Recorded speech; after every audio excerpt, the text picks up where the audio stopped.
سورۃ التغابن۔ بسم اللہ الرحمن الرحیم۔ یسبح للہ ما فی السماوات وما فی الارض۔ اللہ کی تسبیح کر رہی ہے ہر وہ چیز جو آسمان و زمین میں ہے۔ لہ الملک، اسی کی بادشاہت، ولہ الحمد، اسی کی تعریف، وہو علی کل شیء قدیر، اور وہ ہر چیز پر قدرت رکھنے والا ہے۔ هو الذی خلقکم، اسی نے تم کو پیدا کیا ہے۔ فمنکم کافر، تو تم میں سے کچھ کافر ہیں، کوئی کافر ہے۔ ومنکم مؤمن، اور کوئی مومن ہے۔ یعنی اللہ نے تو تم کو فطرت سلیم پہ پیدا کیا، لیکن تم کوئی ایمان پہ اور کوئی کفر پہ چلا گیا۔ واللہ بما تعملون بصیر، اور اللہ وہ سب کچھ دیکھ رہا ہے جو تم کرتے ہو۔ خلق السماوات والارض بالحق، اس نے آسمان و زمین کو حق، عدل کے ساتھ پیدا کیا۔ وصورکم، اور تمہاری صورت بنائی۔ فاحسن صورکم، اور بڑی عمدہ بنائی۔ آپ دیکھیں کہ انسان سارے جانوروں سے اپنی شکل میں ممتاز ہے۔ بندر اور بن مانس ملتی جلتی مخلوق ہے انسان سے، لیکن ان کے مقابلے میں کتنی حسین۔ احسن، احسن سے احسنا، جیسے سورۃ مؤمن میں بھی آتا ہے وصورکم فاحسن صورکم ورزقکم من الطیبات۔ یا ایھا الانسان ما غرک بربک الکریم الذی خلقک فسواک فعدلک فی ای صورۃ ما شاء رکبک هو الذی یصورکم فی الارحام کیف یشاء والیہ المصیر۔ اللہ نے شکل نہیں دیکھنی تمہاری، اسی کی طرف لوٹنا ہے، پھر وہ پوچھے گا، حساب لے گا۔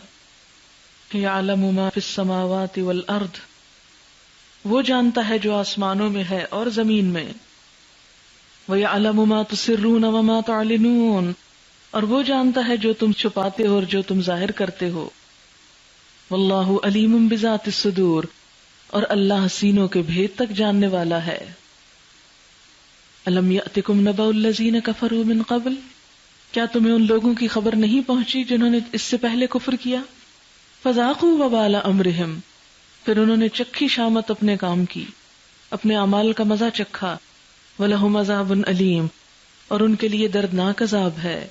ذَلِكَ بِأَنَّهُ كَانَتْ تَأْتِيهِمْ رُسُلُهُمْ بِالْبَيِّنَاتِ، یہ اس لیے کہ آئے تھے ان کے پاس ان کے رسول کھلی نشانیاں لے کر۔ فَقَالُوا، تو وہ کہنے لگے، أَبَشَرٌ يَهْدُونَنَا، انسان ہمیں ہدایت دیں گے، بشر ہم کو ہدایت دے گا۔ فَكَفَرُوا، تو انہوں نے بات نہ مانی۔ وَتَوَلَّوْا، منہ موڑ لیا، توجہ ہی نہ کی، بے نیازی برتی۔ وَاسْتَغْنَى اللَّهُ، اور اللہ بھی بے پرواہ ہو گیا، یعنی ان کے ایمان اور عبادتوں سے۔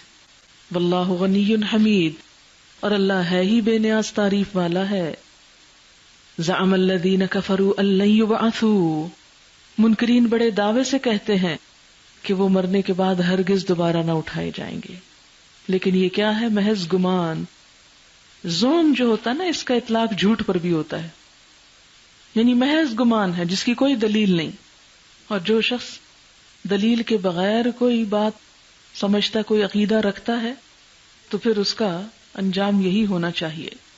قل بلا وربی لتبعثن، کہہ دیجئے کیوں نہیں، قسم ہے میرے رب کی، تم ضرور اٹھائے جاؤ گے۔ ثم لتنبؤن بما عملتم، پھر ضرور تم بتائے جاؤ گے جو کچھ تم عمل کرتے رہے۔ یعنی یہ قیامت کی آمد پر دلیل ہے۔ کیا کہ انسان کو دنیا میں تو اس کے اعمال کا پورا بدلہ نہیں مل سکتا، وہیں پہ جا کے ملے گا، اس لیے اٹھانا ضروری ہے۔ وَذَلِكَ عَلَى اللَّهِ يَسِيرٌ، اور یہ بات اللہ پر بڑی آسان ہے، بہت آسان۔ فَآمِنُوا بِاللَّهِ وَرَسُولِهِ، تو ایمان لاؤ اللہ اور اس کے رسول پر۔ وَالنُّورِ الَّذِي أَنزَلْنَا، اور اس نور پر جو ہم نے اتارا۔ اب یہ رسول کے بعد نور کیا ہے؟ قرآن۔ واللہ بما تعملون خبیر، اور اللہ ساتھ اس کے جو تم عمل کرتے ہو خبر رکھتا ہے۔ یوم یجمعکم، جس دن وہ تم کو جمع کرے گا۔ لیوم الجمع، جمع ہونے کے دن۔ ذالک یوم التغابن، یہ ہے دن غبن دینے کا، نقصان کا دن۔ تغابن قیامت کے ناموں میں سے ایک نام۔ یوم الجمع اور یوم التغابن، ایک ہی آیت میں قیامت کے دو نام، یوم الجمع اور یوم التغابن۔ تغابن جو ہے غبن سے ہے، غبن سے بھی اور غبن سے بھی، یہ زیادہ تر خرید و فروخت اور لین دین کے معاملے میں بولا جاتا ہے۔ غبن کا مطلب ہوتا ہے کسی چیز کا خسارہ اور نقصان، دھوکہ دینا کسی کو۔ خرید و فروخت میں جو دھوکہ دے اس کے لیے کہتے ہیں غبن فلان، غبنت من حقی عند فلان، فلان شخص سے اپنا حق وصول کرنے میں مجھ سے بھول ہو گئی۔ اور غبن کا معنی ہے غفلت، بھول، اپنے حصے سے محروم رہ جانا، ایک شخص کا کسی غیر محسوس طریقے سے کاروبار یا باہمی معاملے میں دوسرے کو نقصان دینا، دھوکہ دے جانا۔ مفسرین نے یوم التغابن کے کئی معنی بیان کیے ہیں کہ کیوں اس کو تغابن کہا گیا۔ بعض نے کہا کہ اس روز اہل جنت اہل دوزخ کا وہ حصہ مار لے جائیں گے جو ان کو جنت میں ملتا اگر وہ جنتیوں جیسے کام کرتے۔ ہر ایک کا حصہ جنت میں بھی اور دوزخ میں بھی، جس جگہ جائیں تعمیر کرا لیں۔ بالکل ایسے ہی ہے کہ اگر آپ کا ایک پلاٹ لاہور میں بھی اور اسلام آباد میں، جس کو چاہیں تعمیر کر لیں، گھر تو وہیں بنے گا نا جہاں تعمیر کریں گے، دو جگہ پلاٹ ہونے سے تو کوئی فرق نہیں پڑتا۔ تو ہر شخص کا ایک پلاٹ جنت میں ہے اور ایک جہنم میں، جہاں چاہے اپنے لیے گھر بنا لے۔ اب کیا ہوگا؟ جو لوگ جنت میں چلے جائیں گے وہ جہنمیوں کے پلاٹ بھی ضبط کر لیں گے، تو یہ کیا ہو گیا؟ غبن ہو گیا۔ کس کا؟ جہنم میں جانے والوں کا۔ اس کے بارے میں بخاری میں حدیث آتی ہے کہ جو شخص بھی جنت میں جائے گا اسے وہ مقام دکھا دیا جائے گا جو اسے دوزخ میں ملتا اگر وہ برا عمل کرتا، تاکہ وہ اور زیادہ شکر گزار ہو۔ جو شخص بھی دوزخ میں جائے گا اسے وہ مقام دکھا دیا جائے گا جو اسے جنت میں ملتا اگر اس نے نیک عمل کیا ہوتا، تاکہ اسے اور زیادہ حسرت ہو۔ اس سے بھی پتہ چلتا کہ دونوں جگہ پلاٹس ہیں آپ کے۔ دوسری تفسیر کہ اس روز ظالم کی اتنی نیکیاں مظلوم لوٹ لے جائے گا جو اس کے ظلم کا بدلہ ہو جائیں، یا مظلوم کے اتنے گناہ ظالم پہ ڈال دیے جائیں گے جو اس کے حق کے برابر وزن رکھتے ہوں۔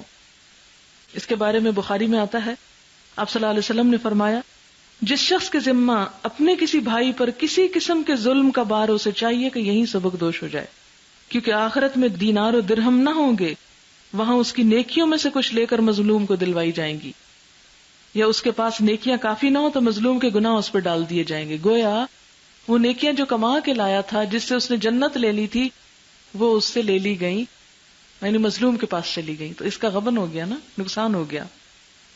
آپ صلی اللہ علیہ وسلم نے یہ بھی فرمایا کہ کوئی جنتی جنت میں اور کوئی دوزخی دوزخ میں اس وقت تک نہ جا سکے گا جب تک کہ اس کے ظلم کا بدلہ نہ چکا دیا جائے جو اس نے کسی پر کیا ہو، یہاں تک کہ ایک تھپڑ کا بدلہ بھی دینا ہوگا۔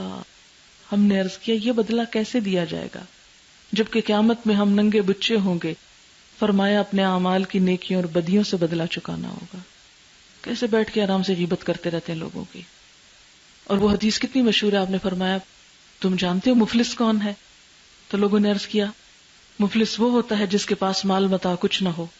فرمایا میری امت میں مفلس وہ ہے جو قیامت کے روز نماز، روزہ، زکوٰۃ ادا کر کے حاضر ہوا، مگر اس حال میں آیا کہ کسی کو اس نے گالی دی، کسی پر بہتان لگایا، کسی کا مال مار کھایا، کسی کا خون بہایا، کسی کو مارا پیٹا، پھر ان سب مظلوموں میں سے ہر ایک پر اس کی نیکیاں لے کر بانٹ دی گئیں، اور جب نیکیوں میں سے کچھ نہ بچا جن سے اس کا بدلہ چکایا جاتا تو ان میں سے ہر ایک کے کچھ کچھ گناہ لے کے اس پہ ڈال دیے گئے اور وہ شخص دوزخ میں پھینک دیا گیا۔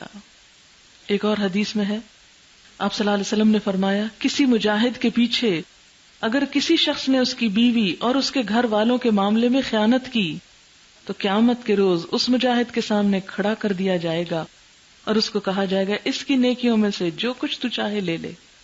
یعنی ایک مجاہد جہاد کرنے گیا ہوا ہے، پیچھے سے اس کی بیوی کو بہلا پسلا لیا یا یہ کہ اس کے مال میں کچھ خیانت کر لی، تو قیامت کے دن کیا ہوگا؟ مجاہد سے کہا جائے گا اس کی نیکیوں میں سے جس نے تیرے گھر میں خیانت کی تو کیا کر، جو چاہے لے لے۔ پھر حضور صلی اللہ علیہ وسلم نے ہماری طرف متوجہ ہو کر فرمایا پھر تمہارا کیا خیال ہے، یعنی تم کیا اندازہ کرتے ہو اس کے پاس کیا چھوڑے گا؟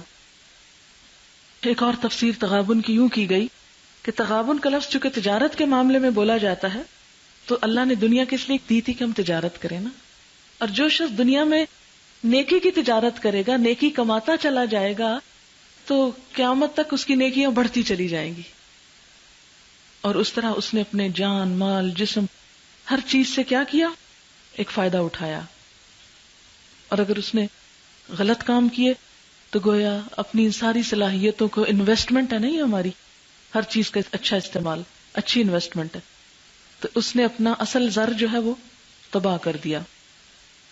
ذالک یوم التغابن ومن یؤمن باللہ ویعمل صالحا یکفر عنہ سیئاتہ، اور جو اللہ پر ایمان لایا اور نیک عمل کیے اللہ اس کے گناہ جھاڑ دے گا اور اسے ایسی جنتوں میں داخل کرے گا، یدخلہ جنات تجری من تحتها الانہار خالدین فیہا ابدا، جن کے نیچے نہریں بہتی ہوں گی، یہ لوگ ہمیشہ ہمیشہ ان میں رہیں گے. ذالک الفوز العظیم، یہی بڑی کامیابی ہے. والذین کفروا وکذبوا بآیاتنا، اور وہ لوگ جنہوں نے کفر کیا اور ہماری آیات کو جھٹلایا، اولئک اصحاب النار، یہ دوزخ والے ہیں. خالدین فیہا، اس میں ہمیشہ رہیں گے. وبئس المصیر، کتنا برا ٹھکانہ ہے. ما اصاب من مصیبت الا باذن اللہ، کوئی مصیبت نہیں آتی مگر اللہ کے اذن سے آتی. جسے پیچھے بھی پڑھا نا آپ نے سورۃ الحدید میں، تو اللہ تعالیٰ فرماتے ہیں اس سے پہلے کہ ہم اسے لائیں ہم پہلے سے ہی لکھ چکے ہوتے ہیں. ایسے موقع پر مصیبت آنے پر وَمَن يُؤْمِن بِاللَّهِ يَهْدِ قَلْبَهُ، جو اللہ پر بھروسہ کرے گا اللہ اس کے دل کو ہدایت دے گا، دل ٹھنڈا رہے گا، پرسکون رہے گا، سیدھے راستے پہ چلے گا. کوئی اللہ سے بدگمانی نہیں، کوئی حسرت نہیں، کوئی یاس نہیں، کوئی کاش کا دروازہ نہیں. کیونکہ کہتے ہیں نا جب انسان کاش کہتا ہے کاش یہ نہ ہوتا، کاش وہ نہ ہوتا، تو شیطان کو داخل ہونے کا رستہ مل جاتا ہے، پھر آگے آ کے شیطان بہکاتا چلا جاتا ہے. تو جو شخص مصیبت پہ صبر کرے گا، اللہ پہ بھروسہ کرے گا کہ کوئی بھی چیز جب انسان کے ہاتھ سے مثلا نقصان ہوتی، کوئی چیز جو چلی جاتی اور اس موقع پر انسان یہ سوچے اللہ نے دیا اور اللہ ہی نے لے لیا، اللہ کی چیز سے امانت تھی، ختم، تو پھر کوئی غلط کلمہ نہ زبان سے نکلتا، نہ شکوہ دل میں آتا ہے، نہ انسان بلا وجہ پریشان ہوتا ہے، اور نہ اپنے وقت اور اپنی زندگی صلاحیتوں ان چیزوں کو گنواتا ہے. یہدی قلبہ، اور دل ہدایت پا جائے تو سارا عمل درست ہو جاتا ہے. واللہ بکل شیء علیم، اور اللہ ہر چیز کو جاننے والا ہے. وَأَطِیعُوا اللَّهَ وَأَطِیعُوا الرَّسُولَ، اطاعت کرو اللہ کی اور اطاعت کرو رسول کی. فَإِن تَوَلَّيْتُمْ، اور اگر تم اطاعت سے منہ موڑتے ہو، فَإِنَّمَا عَلَى رَسُولِنَا الْبَلَاغُ الْمُبِينُ، تو ہمارے رسول کے ذمہ کھلم کھلا پہنچا دینا ہے. اللہ لا الہ الا ہو، اللہ وہ ہے جس کے سوا کوئی خدا نہیں.